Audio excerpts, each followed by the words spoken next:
Alright everyone, today we're going to talk about modeling functions.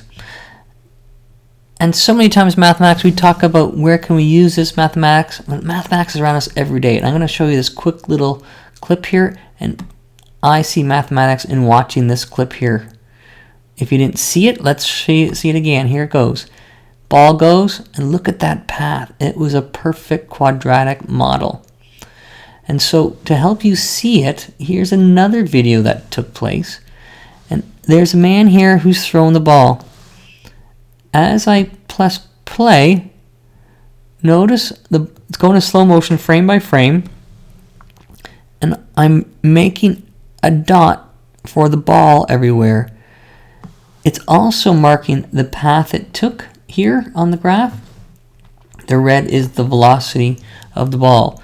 And as I keep on doing this, you can see that the path of the ball is something that we know and love. It looks more and more like a quadratic function.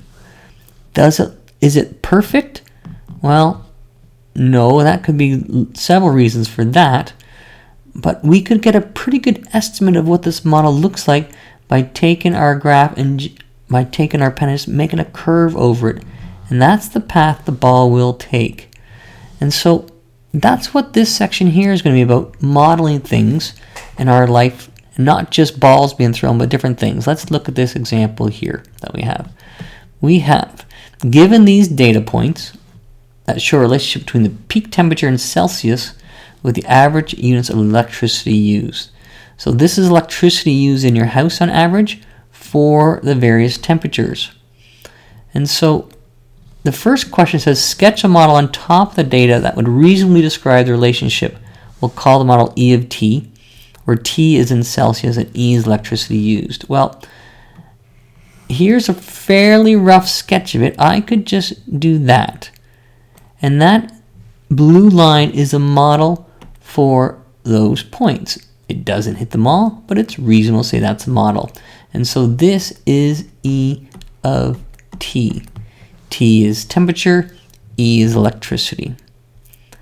Then it says, from my model, estimate the coordinate of the vertex. Well, here is my model's vertex. I would estimate it to be right here. And to help me estimate it, I'm going to use a line here going up or going down from that line. And I'll also use this red line that I'll pull in. Come here, red line. Here to help me with the y value. And so if I want to estimate the vertex is, temperature is, I would say, 16 degrees. Average units of electricity is 10. So how could I write that in function notation for B part? I could write that as E at my temperature is 16 equals 10. What does this mean in context? Well, it is the lowest temperature, our lowest peak temperature is 16 degrees. And when I'm at the low, I use 10 units of electricity on average is what this means. It's the minimum use of electricity. Okay, C part says, from this model, estimate how much electricity is used when the temperature is 30. So, and how would I write this in function notation? Well, I'm going to do C part first. I am looking for the electricity used when my temperature is 30. When my temperature is 30, what is that going to be? Well, here is my temperature being 30. I'm going to take my blue line, move it over here to 30. Here's where my model says it is. I'm going to move my red, try and move my red line, which could be tricky. Here's my red line from my model. And my red line looks like it crosses at 30 as well. And so when my temperature is 30, my electricity uses on average is also 30.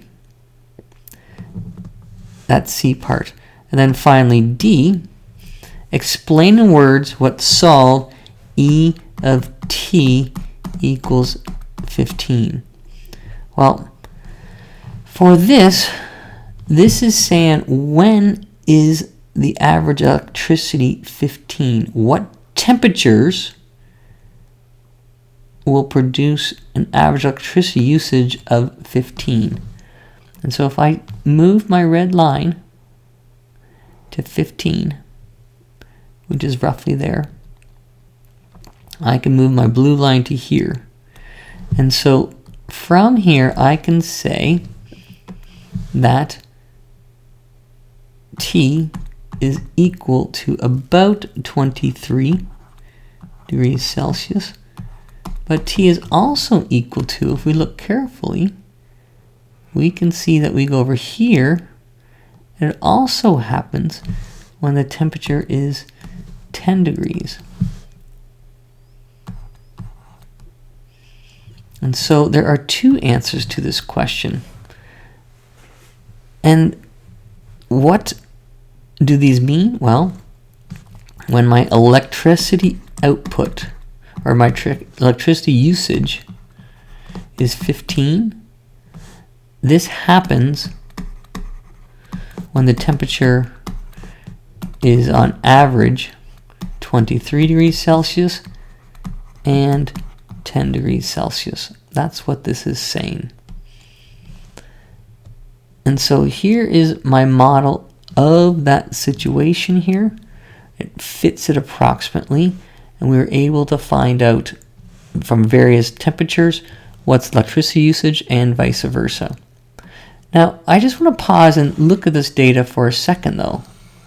Does this data make any sense? When my temperature is 0, I use a lot of electricity. When my temperature is over 30, I use a lot of electricity. When my temperature is about 15, I don't use much electricity. Well, if I think about this as seasons, this is winter, dead of winter, and so my heater is on, I'm keeping my house warm. As the temperature outside warms up, I need less electricity in my house because it's nice, lovely weather. As it starts getting more and more warm, my electricity usage goes up because I turn on my air conditioning and I want to try and keep the house cool. That's why this has this kind of effect here. Lots of patterns in our world have this kind of pattern, and a quadratic is a good model to estimate various things to find information about relationships. Modeling is really important.